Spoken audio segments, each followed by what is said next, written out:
atau donangka yang mirip dengan bunyi kata minasa yang berarti cita yang luhur. Dengan demikian, makna yang tersirat adalah doa dan harapan yang disebut dengan Maminasa Madece. Jumlah 7 lembar melambangkan hasil pekerjaan yang baik dan benar. Tujui, maktujui artinya berhasil, sukses dalam kehidupan. Empeno atau beras atau jagung yang telah dibongseng, digoreng dengan minyak hingga lekas seperti kembang.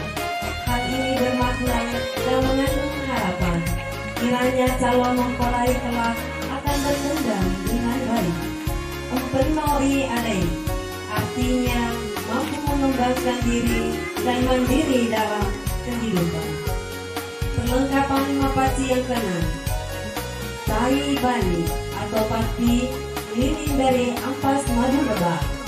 Tai bani atau pati mengandung makna yang berkaitan dengan tata kehidupan manusia.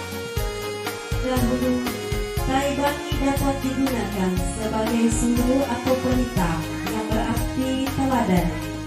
Tai bani di sini dapat dibaca dalam Al-Qur'anul Karim surat An-Nahl ayat 69 yang artinya, kemudian makanlah dari tiap-tiap macam buah-buahan dan tempuhlah jalan Tuhanmu yang telah dimudahkan bagimu dari perut lebah itu keluar minuman atau madu bermacam-macam warnanya. Peralatan mapaci yang ke-8 adalah bekel atau kepu atau tempat atau wadah paci yang telah dihaluskan. Ini mengandung makna kesatuan jiwa atau kerukunan dalam kehidupan dalam kekeluargaan. Jadi malam mapaci yang merupakan rangkaian acara menjelang pelaksanaan akad nikah.